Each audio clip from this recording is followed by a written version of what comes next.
உலகெங்கிலும் இருந்து இந்த நிகழ்வை பார்த்து கொண்டிருக்கின்ற சன் தொலைக்காட்சி நேயர்களுக்கு அன்பின் வணக்கம்.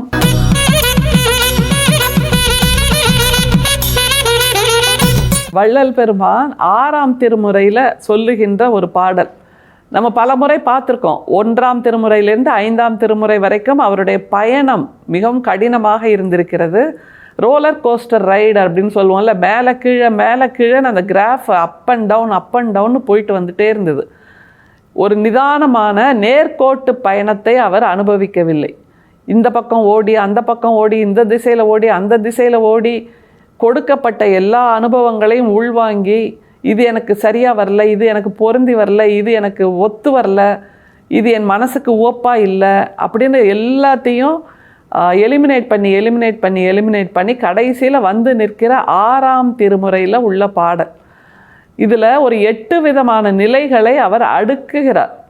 இந்த 8 விதமான நிலையை இப்போ நான் அடைஞ்சிட்டேன், எனக்கு இதுக்கு மேலே மாற்றம் கிடையாது, ஏன்னா நான் நிறைவாக உணர்றேன் அப்படிங்கிறார். அந்த நிறைவாக உணர்தல் அது நம்மக்கிட்ட இருக்கா அப்படிங்கிற ஒரு கேள்வியை நம்ம கேட்கணும். அவர் அடுக்குகின்ற அந்த அடுக்கு மொழிகளை முதல்ல பார்க்கலாம். அதுக்கப்புறம் அவர் அனுபவித்திருக்கின்ற அந்த நிலை, அந்த உயரம், அந்த மன நிம்மதி, அந்த சஞ்சலம் இல்லாத நிலை, அந்த கிராஃப் ஒரே நேர்கோட்டில் போகும்ல, அந்த மாதிரி நேர்கோட்டில் போக வைக்க என்ன செய்ய வேண்டும், அதுதான் ஒரே கேள்வி நமக்கு. அலைபாய்தல், மன சஞ்சலம் இதெல்லாம் இல்லாமல் நிம்மதியாக இருக்குப்பா இப்போ எனக்கு அப்படிங்கிற ஒரு உணர்வை எப்படி பெறுவது, அதைத்தான் இந்த பாட்டில் சொல்லித்தர்றாரு. வள்ளல் பெருமான் சொல்லுகின்ற அந்த அடுக்கு மொழியை பாருங்களேன். செல்ல மாட்டேன் பிறரிடத்தே சிறிதும் தரியேன், தீமொழிகள் சொல்ல மாட்டேன், இனி கணமும் துயர மாட்டேன், சோம்பன் மிடி புல்ல மாட்டேன், பொய்யொழுக்கம் பொருந்த மாட்டேன், பிற உயிரை கொல்ல மாட்டேன், உனையல்லால் குறிக்க மாட்டேன் கனவிலுமே. இந்த பாட்டு 6ஆம் திருமுறையில் பிரிவாற்றாமை அப்படிங்கிற பகுதியில் 3622வது பாடலாக இருக்குது. 8 வகையான நிலையை சொல்கிறார் பாருங்க. அந்த திரும்ப அதே தான் சொல்ல வேண்டியிருக்கு. முதல்லேருந்து 5ஆம் திருமுறை வரைக்கும் அவருடைய பயணத்தில் ஒவ்வொரு ஸ்டேஷனாக கடந்து வந்தார்ல, ஒவ்வொரு ஸ்டேஷன்லேயும் அவர் கைவிட்டதெல்லாம் எதை அப்படிங்கிற ஒரு பட்டியலாக இது இருக்குது.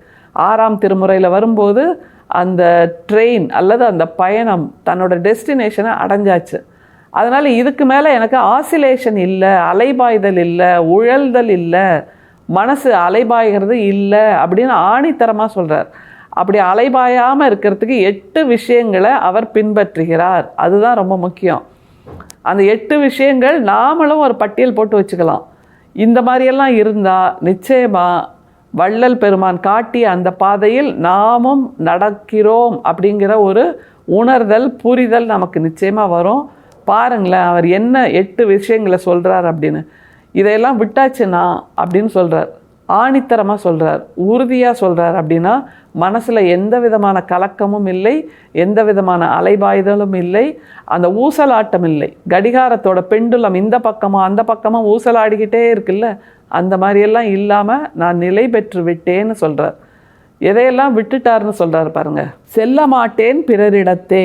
இத்தனை நூற்றாண்டாக இதுதான் பாதை, இந்த பக்கம் போ, வடக்கு பக்கம் போ, கிழக்கு பக்கம் போ, வடகிழக்கு போ, தென்மேற்கு போ, இப்படியெல்லாம் சொல்லிக்கிட்டே இருந்தாங்க. ஐயோ நீ அந்த பக்கம் போலியா, நீ அங்கே போயிருக்கணுமே, போயிருந்தா உன் பிரச்சனைக்கு தீர்வு வந்திருக்குமே, ஏன் நீ அங்கே போன, பின்பக்கமாக போக வேண்டியதானே அப்படின்னு அது ஒரு சொல்லுவாங்க. பின்பக்கமாக ஏன்பா போனேன், பின்பக்கம் யாராவது போவாங்களா, உன்னோட ரைட் சைடில் போ அப்படின்னு சொல்லுவாங்க. லெஃப்டில் போ, ரைட்டில் போ, சென்டரில் போ, மேலே போ, கீழே போன்னு பாதைகள் சொல்லப்பட்டுக்கிட்டே இருந்தன. அப்படியெல்லாம் போய் தடுமாறி நம்முடைய வள்ளல் பெருமான் இப்போ சொல்கிறார், பிறர்கிட்ட நான் போகமாட்டேன், என்னோட பாதையை கண்டுபிடிச்சாச்சு.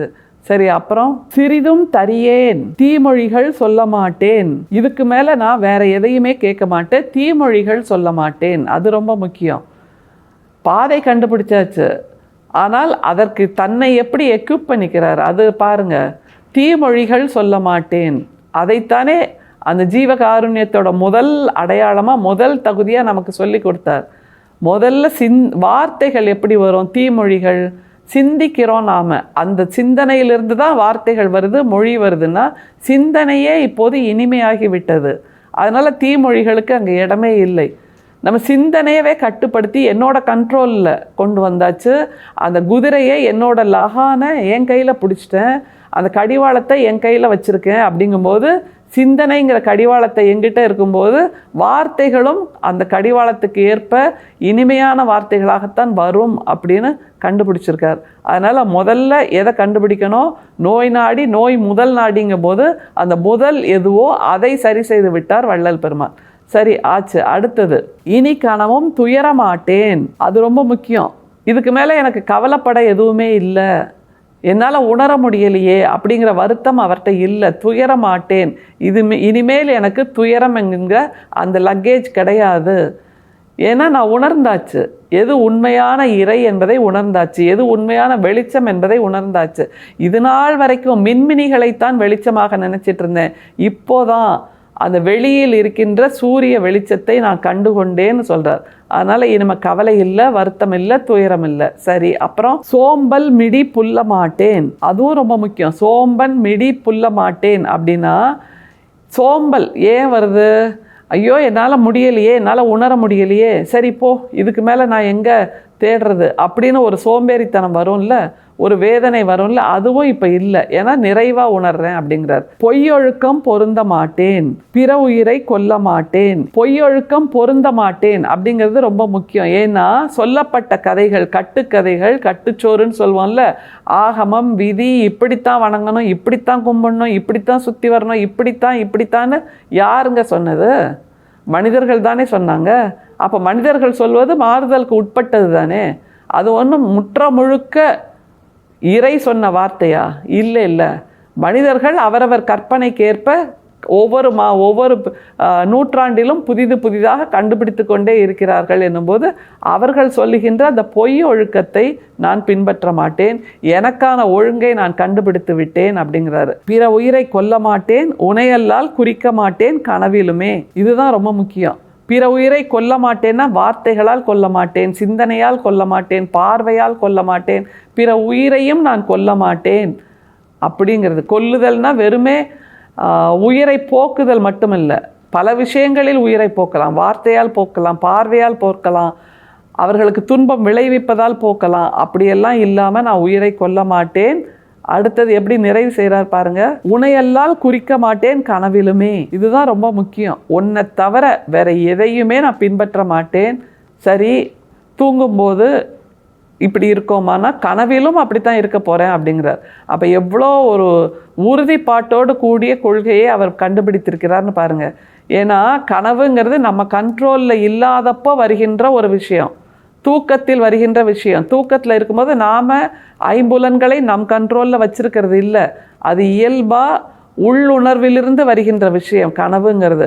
ஆனால் அந்த கனவுல கூட நான் இது எதையுமே பண்ண மாட்டேன் அப்படின்னா அந்த அளவுக்கு கடிவாளத்தை தன் கையில் பிடித்திருக்கிறார். அந்த கடிவாளம் எதை நோக்கி இட்டு செல்கிறது என்றால் ஜீவகாருண்யம், உயிர் இரக்கத்தை தவிர வேறு எதுவுமே இறை இல்லை. அவ்வளோதாங்க. அதனால் 8 விஷயத்தை நம்முடைய வள்ளல் பெருமான் விட்டதாக சொல்கிறார். நாமும் ஒரே நாளில் 8 விஷயத்தையும் விட முடியலைன்னா கூட ஒவ்வொரு நாளாக ஒவ்வொன்றாக விட்டோம் என்றால் நாம் அந்த உயிர் இரக்கம் என்கின்ற அந்த வெளிக்குள் போய் சேருகிறோம் என்று அர்த்தம். உயிர் இரக்கம் ஒன்றுதான் நம் இருப்பின் அடையாளம், நம் சுவாசத்தின் அடையாளம். அந்த உயிர் இரக்கத்தை சிக்கென பிடித்து கொள்வோம், வள்ளல் பெருமான் பிடித்ததை போல். அருட்பெரும் சோதி, அருட்பெரும் சோதி, தனிப்பெரும் கருணை, அருட்பெரும் சோதி. மீண்டும் சந்திப்போம். நன்றி, வணக்கம்.